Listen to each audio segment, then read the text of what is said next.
மாணவர்கள் எவரும் போதைக்கு அடிமையாகாதீர்கள். அடிமையானவர்கள் மீண்டதாக சரித்திரமில்லை. எனவே உங்களையும் சமூகத்தையும் பாதுகாத்துக் கொள்ளுங்கள். உங்கள் நலன் கருதி கல்வி டிவி.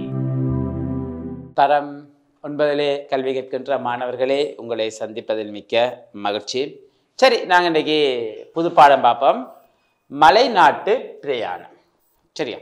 இந்த பிரயாணம் எங்களுக்கு ரொம்ப பிடிக்குமில்லவா? என்ன என்றால் ஜாலியாக இருக்கும். என்ன, நண்பர்களோடு சேர்ந்து போய்க்க, சகவகுப்பு மாணவர்களோடு சேர்ந்து போய்க்க, இது ஒரு வகையான உணர்வுகளை தரும். நம்ம பெற்றோருடன், உறவினர்களுடன் இப்படி நாங்கள் எல்லோருடையும் போய்க்க எங்களுக்கு வித்தியாசமான அனுபவங்கள், வித்தியாசமான உணர்வுகள் வரும். கட்டாயம் நாங்கள் இந்த பிரயாணம் செய்ய முடியும். அதில் குறிப்பாக இந்த எமக்கு நாம் வாழுகின்ற சூழலை தவிர்த்து, பிரதேசத்தை தவிர்த்து விட்டு, அதை விட்டு வெளியால் வெவ்வேறான சூழல்கள், வெவ்வேறான பிரதேசங்களுக்கு சென்று நாங்கள் அதை அனுபவிக்க வேண்டியது அவசியம். இன்றைய அனுபவிக்கணும். உங்களுக்கு அனுபவிக்கின்ற போது தான் எங்களுக்கு புது புதிய விடயங்கள், விஷயங்களை நாங்கள் அறிந்து கொள்ளலாம். அப்படியான ஒரு விஷயம் இந்த மலைநாட்டு பிரயாணம். எப்படி நாங்கள் இந்த ஒரே இடத்துல இல்லாமல் வேறு இடத்துல செல்லுகின்ற போது, வேறு இடங்களுக்கு அங்கே புதிய அனுபவங்களை நாங்கள் பெற்றுக்கொள்ளலாம். புதிய வகை உணர்வுகள் எங்களுக்கு அங்கே கிடைக்கும். அப்படி தான் நான் எடுத்துக்கிட்டது பிரயாணத்தினுடைய அவசியம். அது இலங்கை தீவு உங்களுக்கு தெரியும். என இலங்கை ஒரு அழகான தீவு. என்ன, இலங்கை தீவின் அழகு என்பது இதயத்தை கனிவித்தது, அழகும் வளமும் அமைந்தது. இந்துமா கடலின் கண் ஒரு முத்து போலவும் பசும்பொற்குன்று போலவும் ஒளிரும் உங்கள் நாட்டை சுற்றி பார்த்து நாம் அடைந்த மகிழ்ச்சி எம் உள்ளத்தை விட்டு எஞ்ஞாண்டும் நீங்காது என்றும் இன்னும் பலவாறாகவும் இந்நாட்டை சுற்றி பார்த்த வேற்று நாட்டவர்கள் பலரும் கூறவும் தங்கள் நூல்களில் எழுதவும் பல முறைகளில் நாம் கேட்டும் படித்தும் உள்ளோம். பாற்கடலில் உள்ள மீன்களை இனிய பாலை பெருகாது வேறு உணவுகளை தேடுவது போல் நாமும் எங்கள் நாட்டின் அழகையும் பலத்தையும் கண்டு மகிழ்ந்து வாழ அறியாது சாதி சமய சலக்குகளில் மூழ்கி கிடக்கின்றோம்.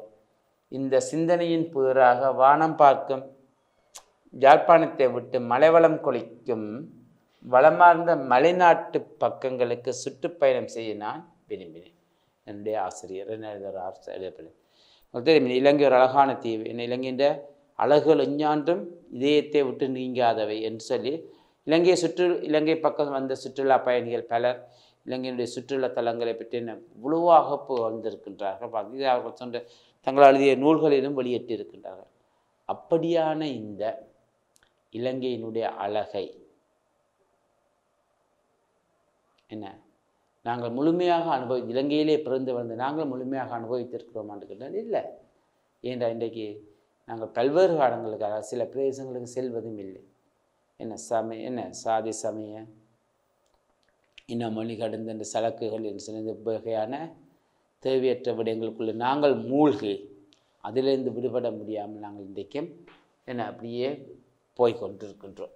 அப்போ இதெல்லாம் விட்டு இந்த சிந்தனை விட்டு வெளியேறி இலங்கையை நாங்கள் உமது தாய்னா இலங்கை வாழ்கின்ற மக்கள் எல்லோரும் ஒரு தாய் பிள்ளைகள் என்று சொல்லி இந்த உணர்வுடன் நாங்கள் பழகின்ற போது பல இடங்களுக்கு சென்று நாங்கள் பல வகையான விஷயங்களை எல்லாம் அனுபவிக்கலாம். அந்த மாதிரி தான் வானம் பார்க்கும் பூமியான யாழ்ப்பாணத்தை விட்டு மலை வளம் கொளிக்கும் மலைநாட்டுக்கு நோக்கி இவர் பிரயாணம் செய்கின்றார்.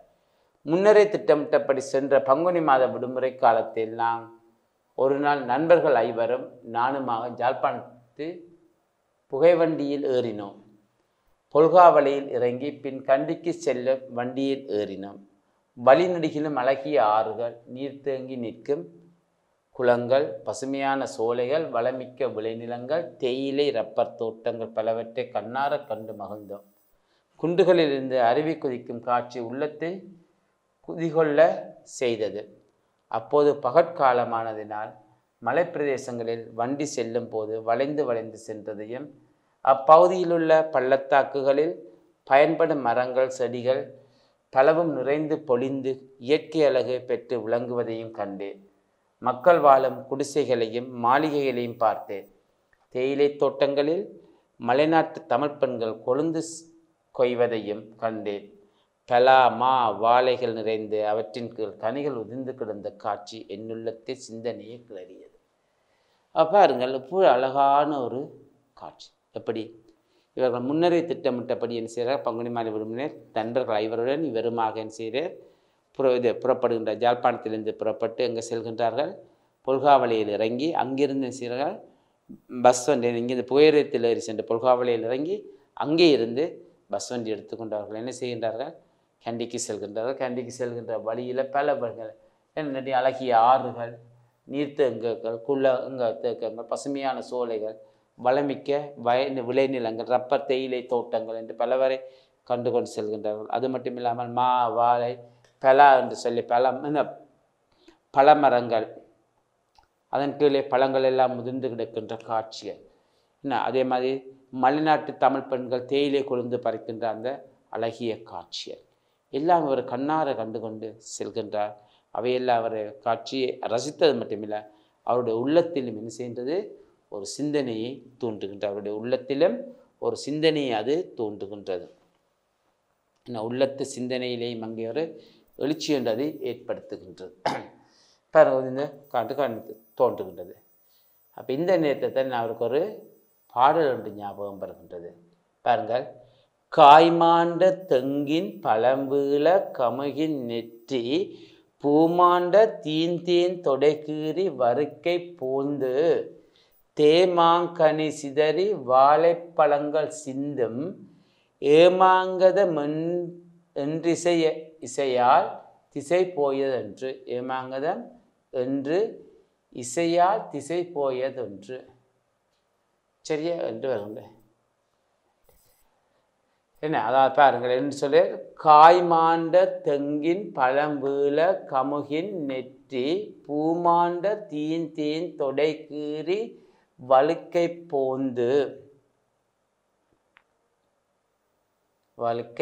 போந்து தேமாங்கனி சிதறி வாழைப்பழங்கள் சிந்தும் ஏமாங்கதமென்று இசையால் திசை போயதுண்டு. இது திருத்தக்கதேவர் பாடியது ஒரு பாடல். சீவக சிந்தாமணி என்ற காவியத்தில் காணப்படுகின்ற இதுதான் இந்த பாடல். இதை பாடியவர் சீவக சிந்தாமணி திருத்தக்கதேவர். இதனுடைய நாயகன் சீவகன். அப்போ சீவகன் ஆண்ட நாடு ஏமாங்கதம் என்ற நாடு என்ன. அந்த நாட்டில் எல்லா வளங்களும் காணப்படுகின்றது. என்னது, காய்மாண்ட தெங்கின் என காய் அப்படியே நிறைந்த காய்கனிகள் என்ன, காய் தேங்காய் மாண்ட தெங்கண்ட தென்னை மரங்களின் பழம்பீள அந்த தேங்காய் பழுத்து அப்படியே கீழே விழ கமுகி நெற்றி போந்து பூமாண்ட. அப்போ அது எங்கே விழுகின்றதுன்னு சொன்னால், தென்னையிலும் தேங்காய் விழுகின்ற பக்கத்துக்கு கமுக மரத்தின் மேலே விழுகின்றதா. கமுக மரத்தின் மேலே விழ, கமுகன்றது இது உங்களுக்கு தெரியும், பாக்க மரம் விழ என்ன செய்கின்ற அதனுடைய பாலை கமுகின் நெற்றி அந்த பூ அந்த நெற்றி அப்படியே கிழித்து என்ன செய்ய பூமாண்ட தீந்தேன் தடை கீறி அப்படியே என்ன செய்ய சொன்னால் அப்படியே பொழுந்தபடியே கீழே விரிய பூமாண்டன பூக்கள் சேர்ந்த தீந்தேன தீன இனிமையான தேன் போன்ற சுவை நிறைந்த தொடை கீறி அந்த தொடையை கீறி வறுக்கை போன்ற வறுக்கைன்ற பலாப்பழம் சேர்ந்த அந்த பழத்தை பலாமத்தின்றது பூமண்டது கீரை அப்படியே சுவை மிக்க தேன் போன்ற இனிய சுவை மிக்க அந்த பலாப்பழங்கள் வறுக்கை பழம்ன்றது பலாப்பழம் அப்படியே போந்து அப்படியே என்ன செய்யறதுதான் கீழே விட தேமாங்கனி சிதறி வாழைப்பழங்கள் சிந்து. அப்போ இது என்ன செய்யற அப்படியே அந்த பறக்கை போந்து அப்படியே சிதறி எங்கே விழுகின்றன்னு சொன்னால் பக்கத்தில் இருக்கிற மாமரங்களுக்கு மீது விழுகின்றதான். மாமரங்களுக்கு விழ என்ன செய்ய மாம்பழங்கள் எல்லாம் அந்த விழுந்த போது மாம்பழங்கள் எல்லாம் கீழே சிந்துகின்றதான். சிந்திய மாம்பழங்கள் என்ன செய்கின்றதாம், அருகில் இருக்கின்ற வாழைப்பழங்கள் மீது விழுகின்ற வாழை மரங்கள் மீது விழ அந்த வாழைப்பழங்கள் என்ன செய்யுதுன்னா கீழே சிந்துகின்றதாம். இப்படியாக சகல நீர் நில கனி வளங்கள் நிறைந்த அந்த ஏமாங்கதம் என்ற நாடானது அதன் வளத்தால் 8 திசையும் புகழ் பெறாமல் அங்கே ஆண்ட ஏமாங்கத நாட்டினுடைய அரசனான சீவகனுடைய இசையால் திசையது போயதென்று. அது என்ன, ஏமங்கதன் ஜால் வாசிப்பது, பேரிஜால் வாசிப்பது, 1000 நரம்புகள் கொண்ட ஜால் வாசிப்பதில் சிறந்தவன் அமைந்த சீவகன். அவனுடைய அந்த ஜால் வாசிப்பின் ஜால் இசையினால் என்ன செய்தார், 8 திசை எங்கும் இந்த ஏமங்கதம் என்ற நாடு புகழ் பெற்றது. பாருங்கள், இவ்வளவோ கனி வளங்கள் எல்லாம் நிறைந்த அந்த ஏமாங்கதம் என்ற நாடு என்ன அவனுடைய இசையால் உலக புகழ் பெற்றது. 8 திசையெங்கும் பரவியது ஏமாங்கத நாட்டினுடைய புகழ். அப்படிப்பட்ட அந்த வளங்கள் நிறைந்தது அந்த ஏமாங்கத நாடு. இது திருத்தக்கதேவரால் பாடப்பட்ட ஏமாங்கத நாட்டினுடைய வளம். அது உண்மை உரை, பொய்யுரை அல்ல, உண்மை உரை என்றால் அது இது கையாளுற காரணம் என்னென்னு சொன்னால், அந்த வளப்பயிர் ஏமாங்கத நாட்டுக்கு மட்டுமில்லை, அது எந்த நாட்டுக்கும் பொருந்தும். ஆகவே இது பொய்யுரை அல்ல, மெய்யுரையே என்கின்ற என்ன பொருந்தும் என்பது தெளிந்து, கண்டியிலிருந்து அட்டனுக்கும் அங்கிருந்து மஸ்கலியாக்கும் போன இடையில் மலைகளை உடர்த்து வகுத்த பாதையிலே புகைவண்டி சென்ற போது வியப்புக்கு தருவதாய் இருந்தது. மஸ்கலியா என்ற இடத்தை நாம் அடைந்தபோது இரவு 8 மணி ஆயிற்றது. பால் போல் நிலவு பொழியும் அந்த வேளையிலே சிவநிதிபாத மலையை நோக்கி நாம் நடந்தோம். எங்களுக்கு முன்னதாக கூட்டம் கூட்டமாக சிங்கள சோதரர்கள் போய் கொண்டிருந்தார்கள். அப்போ என்ன நடக்கின்றது? கண்டியிலிருந்து அட்டனுக்கு போய் அங்கிருந்து மஸ்கலியாவுக்கு போன இடையில் மலைகளை உடர்த்து வகுத்த பாதையில் புகைவண்டி சென்ற போது வியப்பு தருவதாக இருந்தது. மஸ்கலியா என்ற இடத்தை நாம் அடைந்த போது இரவு 8 மணி ஆயிற்று. பால் போல் நிலவு பொழியும் அந்த வேளையில் சிவநிதிபாத மலையை நோக்கி நாம் நடந்தோம். எங்களுக்கு முன்னாக கூட்டம் கூட்டமாக சிங்கள சகோதரர்கள் போய் கொண்டிருந்தார்கள். இங்கே கூட்டம் பாருங்க என்ன ஒரு மாதிரி மஸ்கலியாவுக்கு போய் அங்கேருந்து என்ன செய்கிறார்கள்? சிவநிதிபாத மலையை அடைகின்றார்கள். அங்கே இருந்து போய் என்ன செய்கிறார்கள்? அவர்கள் சிவநிதிபாத மலையை நோக்கி ஏறுகின்றார்கள். இரவு 8 மணி போல அவர்களுக்கு முன்பாக சிங்கள சகோதரர்கள் பலர் போய் கொண்டிருந்தார்கள். வழியில் இருமரங்கும் அடர்ந்த காடு சூழ்ந்து ஊடே சீதள கங்கை என்னும் பேராரம் வேறு சிற்றார்களும் அருவிகளும் ஓடிக்கொண்டிருந்தன. யானைகளின் பிளிரட் ஒளியும் ஏனைய காட்டு விலங்குகளின் ஒளியும் தொலைவிலிருந்து வந்து அச்சத்தை உண்டாக்கின வேணும்.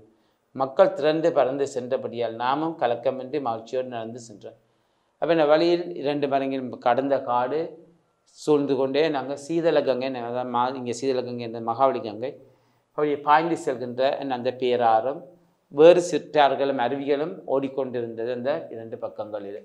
இந்த யானைகளின் பிளிரல் ஒளியும் ஏனைய விலங்குகளினுடைய சத்தங்களும் தொலைவில் இருந்து எங்களுக்கு அச்சத்தை ஏற்படுத்தினாலும் மக்கள் கூட்டம் கூட்டமாக சென்ற காரணத்தினால் இந்த விலங்கு எந்தவித பயமும் எங்களுக்கு ஏற்படவில்லை. எல்லாருமே ஒன்றாக சென்று கொண்டு இருந்த கலக்கமிட்ட மகிழ்ச்சியோடு நடந்து சென்றோம்.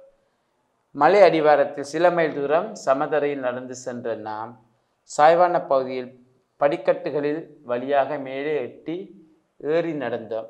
செங்குத்தான மலைப்பகுதியை அடைவதற்கு வளைந்து செல்லும் பாதை வழியை நடந்தோம். சில இடங்களில் கம்பிகளை பிடித்து கொண்டு ஏறினோம். தங்கள் நேர்த்திக்கடன்களை பூர்த்தி செய்வதற்கு புத்தரின் பாதபங்களில் வழிபடுவதற்குமாக சிங்கள மக்கள் நோயாளிகளை தாங்கிச் செல்வரும் ஆவேசம் கொண்டு போவருமாக சாது என்று கோஷம் செய்து கொண்டு ஏறினார்கள். அப்போ இந்த நேரத்தில் அப்படியே நாங்கள் செல்லுகின்றோம். அப்படி மலை அடிவாரத்திலிருந்து சில இடங்களில் அப்படியே சமதரையில் நடந்து திரும்பி செங்குத்தான் சாய்வான படிகளில் ஏறினேன். சில இடங்களில் கம்பிகள் இருந்து அதை பிடித்து கொண்டு ஏறினேன். வளைந்து நெளிந்து செல்கின்ற அந்த செங்குத்தான மலைப்படி வளைந்து செல்லும் பாதை வழியாக நடந்து சில ஏறிக்கொண்டு சென்றோம்.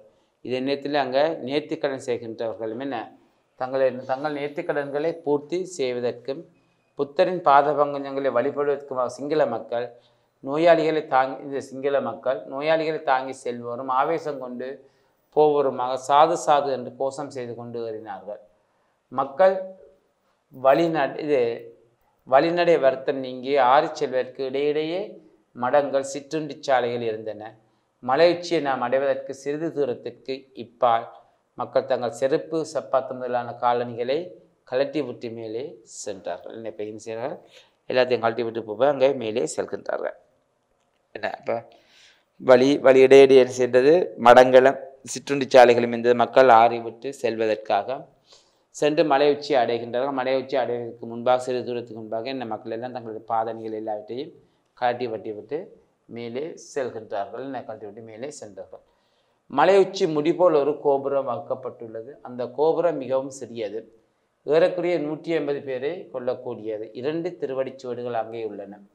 அவற்றை சைவ மக்கள் சிவனுடையவை என்றும், கிறிஸ்தவர்களும் இஸ்லாமியர்களும் ஆதாம் என்ற ஆதிபிதாவின் பாதங்கள் என்றும், பௌத்தர்கள் புத்த பெருமானுடையவை என்று நம்பி போட்டு வழிபடுகின்றார்கள். எல்லா சமயங்களாலும் ஒத்து வழிபட பெறுமிடம் இதுவாகும். அப்போ பாருங்கள், என்ன அங்கே போனால் ஒரு சிறிய மலைச்சியில் முடிபோல் ஒரு சிறிய கோபுரம் ஒன்றது. அதில் இருக்கிற 150 பேர் உள்ளடக்கக்கூடியதான ஒரு அங்கே 2 பாதச்சுவடுகள். இது இந்துக்கள் அதனை சிவனுடைய பாதம் என்றும், கிறிஸ்தவர்களும் இஸ்லாமியர்களும் தங்கள் ஆதி தேவனான ஆதி இஸ்லாமியர்களும் ஆதாம் என்ற ஆதி பிதாவினுடைய பாதங்கள் என்றும், பௌத்தர்கள் புத்த பெருமானுடைய பாதங்கள் என்றும் அதை போற்றி வழிபட்டு வழங்குகிறார்கள். அப்படியாக இருந்தாலும் எல்லா சமயத்தவர்களும் ஒன்றாக இணைந்து வழிபடுகின்ற இடமாக இந்த சிவனுடைய பாதமலை காணப்படுகின்றது. இந்த இடத்தை அடைந்தவுடனே மக்கள் பக்தி பரசமாகி சாது சாது என்று ஆரவாரம் செய்து பாடினார்கள், ஆடினார்கள். நாங்களும் அரோகரா சொல்லி வழிபட்டோம். என்னை அறியாமலே எனக்கு அப்போது ஒரு மனத்தெளிவும் பக்தி உறுதியும் ஏற்பட்டன. அழகிய விதானத்தின் கீழமைந்த பாத பஞ்சங்களின் மேல் வெண்துகில் பரப்பி புத்த சமயத்தவர்கள் தமது காணிக்கைப் பொருட்களை வைத்து வணக்கம் செலுத்தினார்கள். கிறிஸ்தவர்கள் மெழுகுவர்த்தி கொளுத்தி சிவம் செய்து வழிபட்டார்கள். நாங்கள் கற்பூரம் கொளுத்தி சிவபுராணம் பாடினோம். சமயத்தவர் தங்களுடைய மத அனுஷ்டானங்களுக்கு ஏற்ற வகையில் என்ன செய்தார்கள், அவற்றுக்கு தங்களுடைய மத அனுஷ்டான சிற்பங்களை மேற்கொண்டு வந்தார்கள். இப்படியாக இருந்தமே நாங்களும் செய்தோம். அவ்விடத்தில் குளிர் கடுமையாக தாக்கியது. சிறிது நேரத்தில் கீழ்த்திசையில் ஓர் ஒளி தோன்றியது. 7 நிற கதிர்களும் எங்கும் பரவத் தொடங்கின. பனிபடர்ந்த குன்றின் பல இடங்களிலும் பரந்த கதிர்கள் பொன்னும் வெள்ளியும் உருக்கி வாத்தற்போல் மலையை அழகு செய்தன. சூரியன் கிளம்பி குதித்து அசைந்து எழுந்து போன்ற காட்சியை நாம் கண்ணார கண்டோம். இயற்கை தேவதை அளிக்கும் இன்பக் காட்சிகள் இது மிகவும் சிறந்ததொன்றாகும். ஒரு புலவனாக இருந்தால் நான் இப்போது கண்ட காட்சியை புனைந்து எத்தனையோ கவிதைகள் பாடி யான் பெற்ற இன்பத்தை பிறருக்கும் நுகரும் பேற்றினை செய்திருப்பேன். அப்போ திடீர்னப்படாங்க குளிர் கடுமையாக தாக்கி சிறிது நேரத்தில் கீழ்த்திசையில் ஒரு ஒளி தோன்றியது. என்னதான் 7 நிற கதிர்கள் எங்கும் பரவத் தொடங்கின. பனிபடர்ந்த குன்றின் பல இடங்களிலும் பரந்த கதிர்கள் பொன்னும் வெள்ளியும் முறுக்கி வாத்தற்போல் மலையை அழகு செய்தன. சூரியன் கிளம்பி குதித்து அசைந்து எழுந்தபடியே வருவது போல காட்சியால் கண்ணுக்கு கண்ணார கண்டோம். அந்தளவுக்கு இயற்கை தேவதை அளிக்கும் இன்பக் காட்சிகள் இதுவும் ஒரு மிக சிறந்ததாக இருக்கும். இயற்கை இவ்வளோ இன்பக் காட்சிகள் எங்களுக்கு தெரிந்து அதிலேயும் இந்த சூரியோதய காட்சி இருக்கின்ற அல்லவா, அது எவ்வளோ இனிமையாக இருக்கின்றது தெரியுமா, இவ்வளோ அழகாக இருக்கின்ற அந்தளவுக்கு இனிமை நிறைந்த காட்சிகளாகவே காணப்படும். இப்போ நான் ஒரு புலவனாக இருந்திருந்தால் நிச்சயம் என்ன செய்திருப்பேன், இப்போது நான் கண்ட காட்சியை புனைந்து எத்தனையோ கவிதைகள் பாடி யான் பெற்ற இன்பத்தை பிறரும் நுகரும் பேற்றினை செய்திருப்பேன். பிறரும் அந்த காட்சியினுடைய இன்பத்தை தான் பெற்ற இன்பத்தை அவர்களும் அடையும்படி நாங்கள் செய்திருப்பேன் என்று அவர் சொல்லுகின்றார். இப்போ அப்படியே ஒரு அழகான ஒரு இயற்கை காட்சிகளை பின் சிறிது நேரத்தால் நாம் மலையுச்சி நின்று கீழிறங்கினோம். இரவு வேளையில் மாலை நேரம் ஏறிய போது தெரிந்ததிலும் பார்க்க பகலில் இறங்கிய போது யாவும் தெளிவாக தெரிந்தன. மலையடி வாரத்தை அடைந்து காலை உணவு அருந்திய பின் மோட்டார் வண்டியில் ஏறி அட்டனுக்கு போய் பின் பல்வேறு இடங்களை கண்டு மகிழ்ந்து சில தினங்களால் நண்பர்கள் நானும் வீடு வந்து சேர்ந்தோம். அப்போ பின் சிறிது நேரத்தில் எல்லாம் முடிச்சு அங்கேருந்து கீழே இறங்கி வந்தோம்.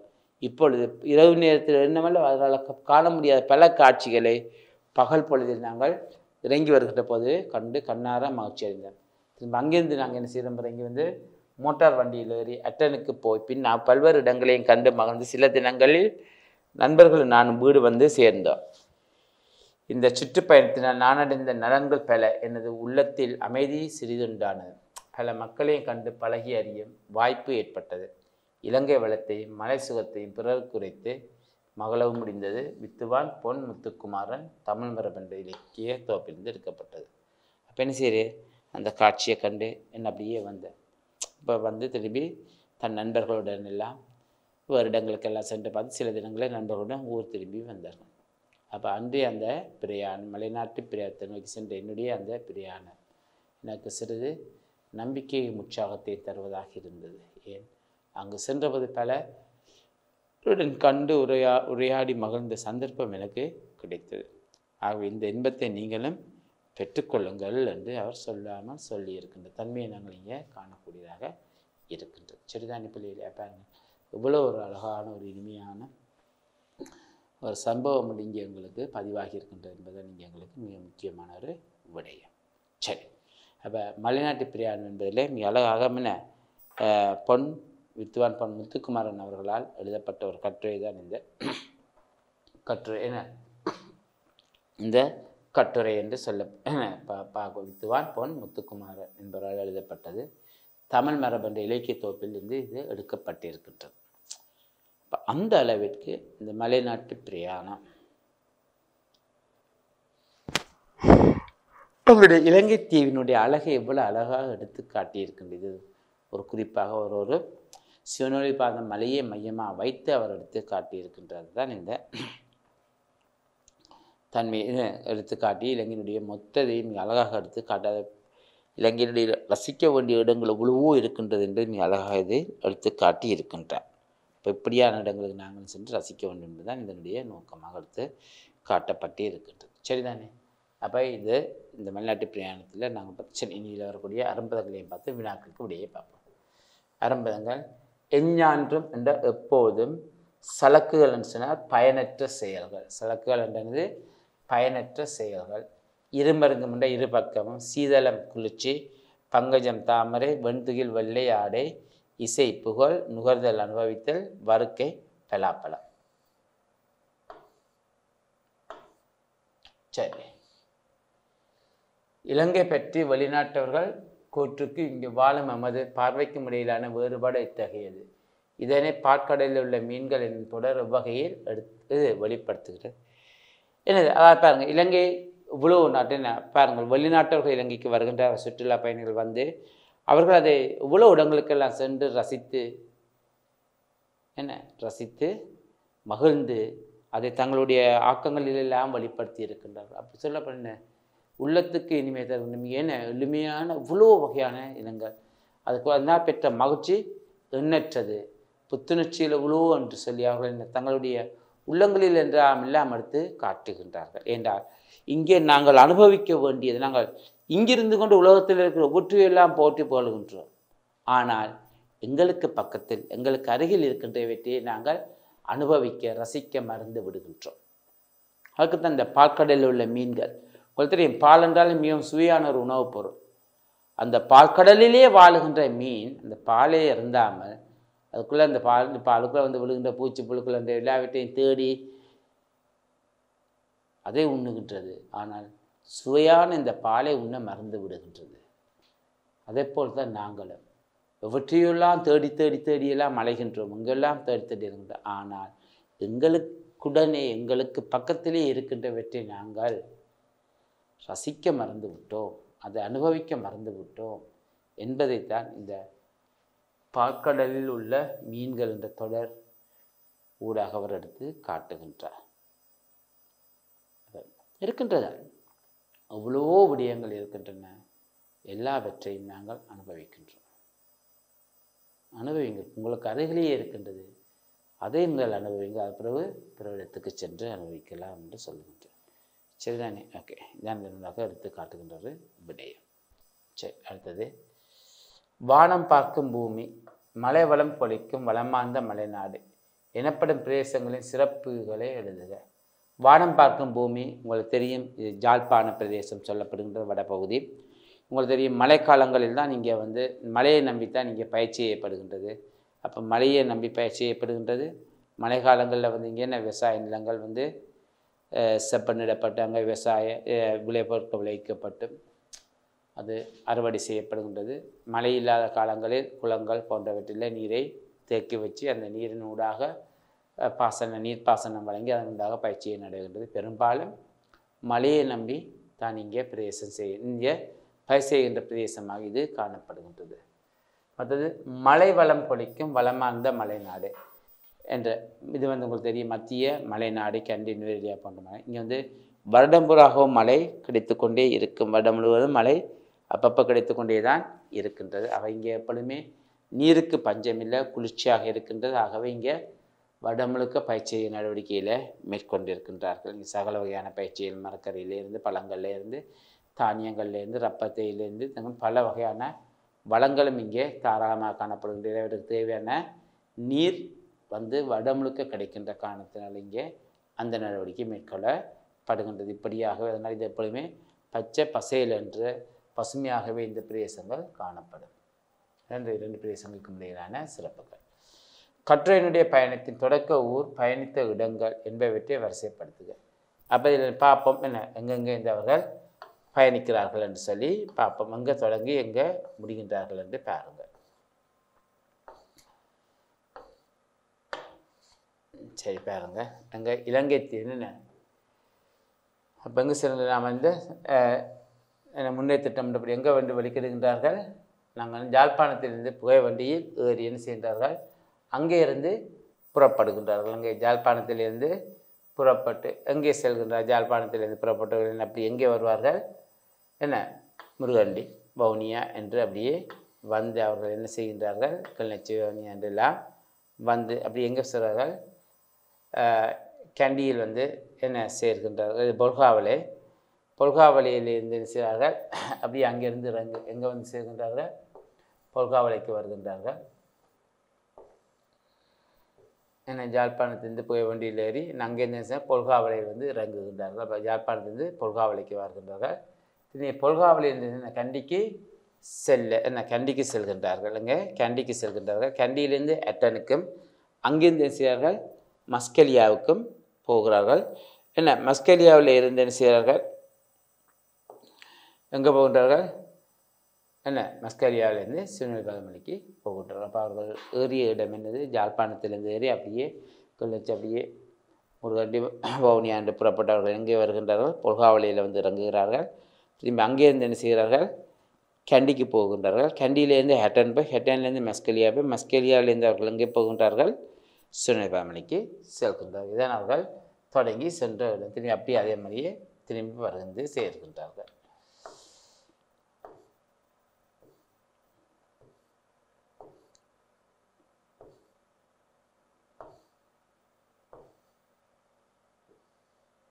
சிறுத்தக்கதையின் பாடல்கள் வெறும் புனைந்துரை இல்லை என கற்றையாச கூற காரணம் என்ன தெரியும் என அவர் என்ன செய்கின்றார், ஏமங்கத நாட்டினுடைய வள சிறப்பை சொல்லுகின்றார்.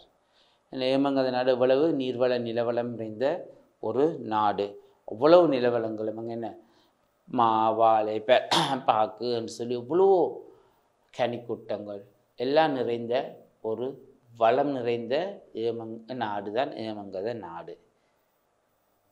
அதே போலதான் இந்த நாடு ஏனைய நாடு, ஏமங்கத நாடு தந்து ஏனைய. இலங்கையை பொறுத்த பார்த்தா இலங்கையிலும் பார்த்திங்கன்னா தென்னை, ரப்ப, தேயிலை, மா, வாழை, பலாண்டு எல்லாம் செழித்து வளர்ந்து காணப்படுகின்றது.